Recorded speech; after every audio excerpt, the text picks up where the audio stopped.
Am I at least somewhat entertained?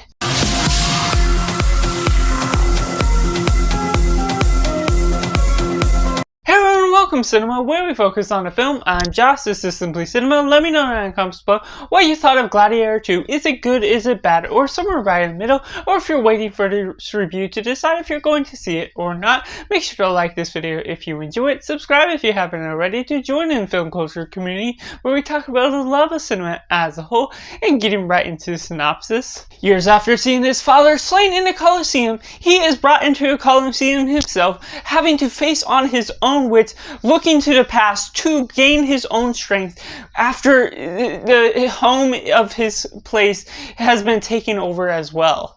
And taking it right into positive. First off, there's just a lot to be said about how the action pieces are done, the cinematography, and the work Ridley Scott brings to the table once again within this film. He's more experienced as a director, so the visuals, certain things just get pulled off in a nice direction. The way the story flows feels well edited and adequate to the nature of what the story is really asking for, and the action as well just brings out some great things, some entertainment to be had, of course, not always being taken seriously, not always something that's supposed to portray a certain point of history, but still having that nice flavor that the original had.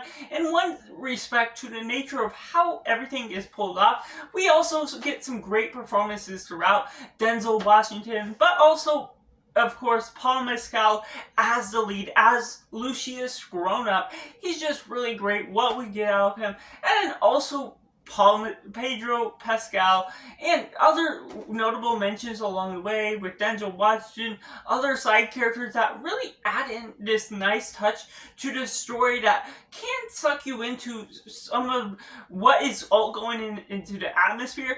And most notably for me personally is the look to the costumes, how all the set design is pulled on together that can take you immersed into the world, take you back to the Roman times, which is really what it's attempting to pull off. And so that's what really drives this film forward, is not only some of the actions, certain performances, but the look of the film as a whole, convincing you that this is not necessarily a modern day thing. And so that's what is really fitting to the nature of what all is designed within the plot of the film as a whole, and taking it into the mix elements. The CGI isn't the best at certain times. Some people aren't trained with their eye to see bad CGI, which is where it could be a hit or miss for you. For me personally, I see it, but maybe not all the time. So it can be distracting at some points, especially once they get to that water in the Colosseum scene, other things with fire, and just certain parts here and there. The creatures look great for the most part, and so how that all gets pulled off can be a hit or miss for one person or the next. And there's certain elements that can be familiar to the nature of what all is asking for the story as a whole. Just the flow of the story has beats from the original that we saw in Gladiator. And so while there's certain elements that don't sing as proudly as the rest, there's certain parts of what we get from the music score, the composition, that doesn't always stand out.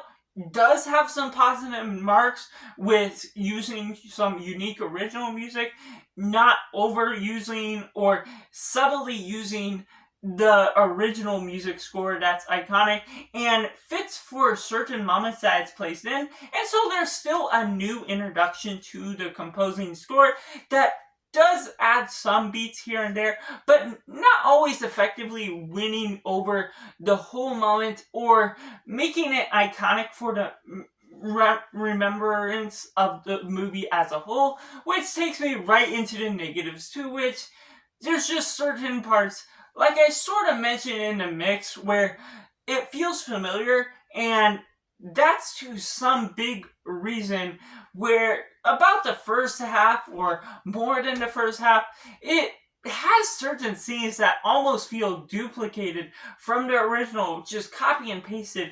And well, yes, there's different dialogue, there's different characters, there's not as much drive behind the character moments that makes me attached to them not as deeply. And while I'm not personally largely attached to the first film, I don't have strong remembrance of watching it when I was younger or anything. And so even I don't have a personal attachment, nostalgia, or even a deep love for the movie having watched it recently again.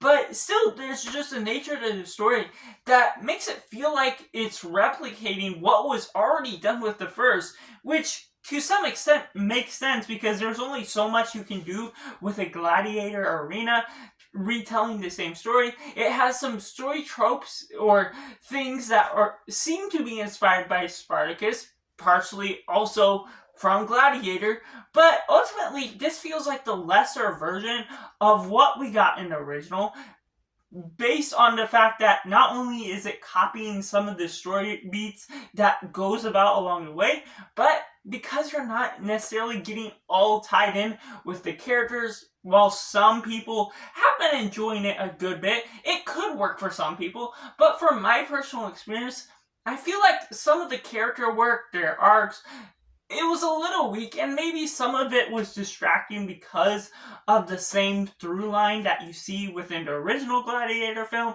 what you're getting out of the story as a whole. So there's just things that can trip up the film along the way that maybe it has its moments here, and by when it gets to the end of the third act, it shows the sense of originality or unique turns that sort of catches my attention, but at that point, it doesn't feel like it's fully convincing me or managing to love the characters that are newly introduced, taking on this new storyline, because there's ultimately also those moments that are having the same twists of character reveals, certain other things that are going about along the way, certain characters having to discover who Lucius is, which mirrors what was happening with Maximus, so that ultimately can throw off the balance of the film as a whole, which takes me into my rating, which I have to rate as simply 5 out of 10. So let me know down in the comments below what you think of Gladiator 2. Is it good, is it bad, or somewhere right in the middle? Make sure to comment down below if it worked for you. If it didn't, make sure to like this video if you enjoy it. Subscribe if you haven't already to join in film culture community where we talk about the love of cinema as a whole. So that's just all. Make sure to do yourself a favor and go watch a movie.